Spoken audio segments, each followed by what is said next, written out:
Dhaka medical college হাসপাতালের এনআইসিইউতে চিকিৎসাধীন এক শিশুর শরীরে দেওয়া হয়েছে অন্য গ্রুপের রক্ত। শিশুটির রক্তের গ্রুপ ছিল বি পজিটিভ, কিন্তু পপুলার ডায়াগনস্টিক এ পজিটিভ গ্রুপ নির্ণয় করে। পরবর্তী সময়ে বাংলাদেশ মেডিকেল বিশ্ববিদ্যালয়ে পরীক্ষা করে দেখা গেছে তার রক্তের গ্রুপ বি পজিটিভ, যার ফলে শিশুটির শরীরে জন্ডিসের প্রাদুর্ভাব দেখা দেয়। বি পজিটিভ রক্তের পরিবর্তে এ পজিটিভ রক্ত দেওয়ায় তার শরীরে একটি অ্যান্টিবডি তৈরি হয়েছে। ভবিষ্যতে এই শিশুর রক্তের প্রয়োজন হলে পরিসঞ্চালন করা অসম্ভব হয়ে পড়বে। রক্তের গ্রুপ নির্ণয় দেশে নতুন স্বাস্থ্য সমস্যার সৃষ্টি করেছে। সম্প্রতি অস্বাভাবিক হারে এই সমস্যা বেড়েছে। নিন মজাদার গোলমার্ক পপ, ফুরমুরে বাইটে ফুরফুরে লাইফ। ফলে রোগীর শরীরে ভুল রক্ত পরিসঞ্চালন হচ্ছে। এতে অসংখ্য রোগী মারাত্মক স্বাস্থ্য সমস্যায় পতিত হচ্ছে, এমনকি মৃত্যুর কোলে ঢলে পড়ছে।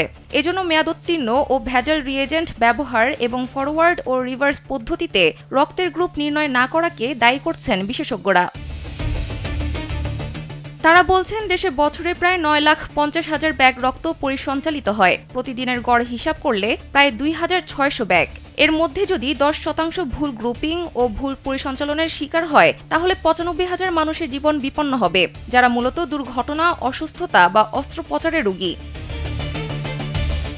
সংশ্লিষ্ট বিশেষজ্ঞরা বলছেন, এমন ঘটনা দেশে একটি, দুটি বা তিনটি নয়, বরং নৈমিত্তিক বিষয়ে পরিণত হয়েছে।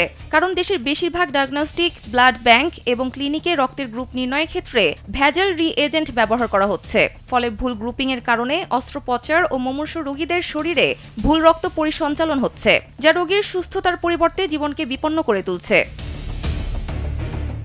সামগ্রিক বিষয়ে ব্লাড ট্রান্সফিউশন সোসাইটি অব বাংলাদেশের সভাপতি অধ্যাপক ডাক্তার ফারহানা ইসলাম নীলা বলেন, শুধু ভেজাল নয়, ছোট ছোট ব্লাড ব্যাংকগুলো মেয়াদোত্তীর্ণ রিএজেন্ট ব্যবহার করে থাকে, যা থেকে কখনো সঠিক ফল পাওয়া সম্ভব নয়। তাছাড়া শুধু 3 ফোঁটা রিএজেন্ট দিয়ে রক্তের গ্রুপ নির্ণয় করা অনুমোদিত নয়।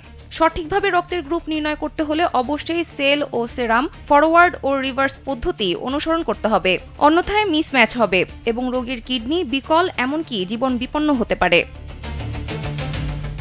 সানজিদা ইসলাম, কালবেলা।